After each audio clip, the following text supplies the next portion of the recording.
Halo teman-teman, perkenalkan nama saya Heri Miliando. Saya biasa dipanggil Aldo dan saya adalah salah satu mahasiswa dari Sekolah Tinggi Ilmu Ekonomi di Jayakarta. Dan pada kesempatan kali ini, saya akan coba bahas sedikit tentang Pancasila dalam konteks sejarah perjuangan bangsa Indonesia. Nah, kalau ngomong soal arti Pancasila, seperti yang kita tahu, Pancasila itu memiliki begitu banyak arti ya, baik secara etimologis, historis, dan juga secara terminologis.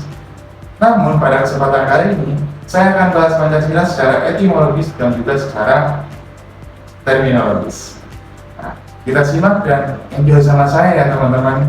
Nah, kita bahas mulai dari etimologis. Nah, etimologis Pancasila terdiri dari dua kata, yaitu panca yang berarti 5 dan sila dengan satu huruf I yang berarti batu sendi, alas, atau dasar. Nah, kemudian sila dengan dua huruf I yang berarti peraturan penting, baik dan senonoh, sehingga Pancasila berarti 5 dasar. Dan secara terminologis yaitu dimulai sejak sidang BPUPKI tanggal 1 Juni tahun 1945. Pancasila ini dipergunakan oleh Bung Karno untuk memberikan nama pada 5 prinsip dasar negara yang diusulkannya, teman-teman.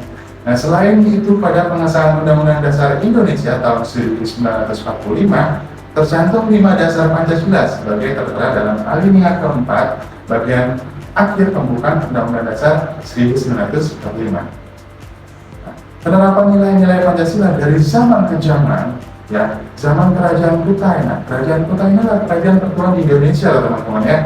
Kerajaan tertua di Indonesia ini yang bercorak agama Hindu. Nilai-nilai Pancasila dari Kerajaan Kutai tercermin pada nilai ketuhanan, kerakyatan, dan nilai persatuan.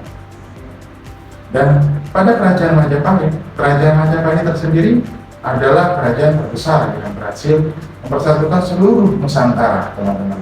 Dan nilai-nilai Pancasila Kerajaan Majapahit tercermin dalam nilai ketuhanan, nilai kemanusiaan, nilai persatuan, kerakyatan, dan juga nilai keadilan, teman-teman. Dan pada zaman Kerajaan Sriwijaya merupakan kerajaan maritim terbesar yang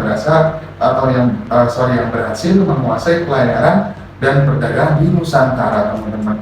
Keren ya Kerajaan Sriwijaya. Dan nilai-nilai Pancasila Kerajaan Sriwijaya tercermin dalam nilai ketuhanan, teman-teman, kemanusiaan, persatuan juga, teman-teman ya, nilai kerakyatan, dan juga ada yang namanya nilai keadilan, teman-teman.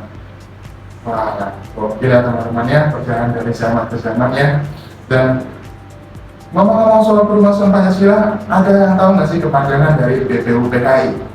Kalau teman-teman tahu, teman-teman boleh ditulis di kolom komentar ya. Dan sambil saya kasih tahu juga, kepanjangan dari BPUPKI adalah Badan Penyelidik Usaha-Usaha Persiapan Kemerdekaan Indonesia, teman-teman.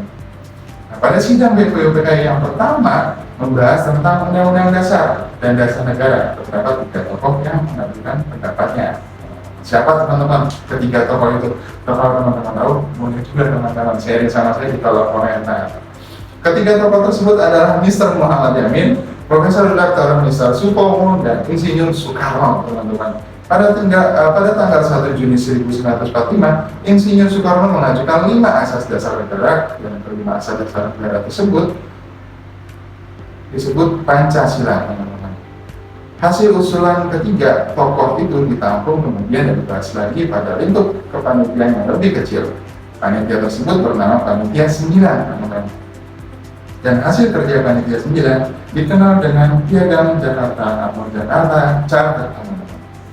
Dan sidang kedua BPUPKI, dalam sidang ini Panitia Perancangan Undang-Undang Dasar sepakat untuk menyetujui isi Piagam Jakarta sebagai inti pembukaan Undang-Undang Dasar. PPKI, nah kalau PPKI, teman-teman tahu nggak nih, PPKI ini kepanjangan dari apa? Nah, teman-teman juga boleh ya sharing di kolom komentar, dan teman-teman kalau tahu, boleh juga sharing apa itu PPKI ya. Jadi PPKI itu adalah Panitia Persiapan Kemerdekaan Indonesia. Ya, dalam sidang PPKI ini terdapat perubahan pada sila pertama yang diusulkan oleh Muhammad Hatta, di mana semula berbunyi ketuhanan dengan kewajiban menjalankan syariat Islam bagi pemeluk-pemeluknya, kemudian berubah menjadi singkat banget, teman-teman, dan ringkas. Yang kita udah tahu nih, yang sila pertama adalah ketuhanan yang Maha Esa. Oke ya teman-teman ya, kalau mengenai konteks sejarah perjuangan bangsa Indonesia ini bagus dan wajib kita tahu nih teman-teman ya, untuk hal-hal yang seperti ini karena kita adalah Indonesia teman-teman. Dan demikian sedikit penjelasan konteks sejarah perjuangan bangsa Indonesia. Aku Pancasila, aku Indonesia. Terima kasih. Salam sejahtera bagi kita semua.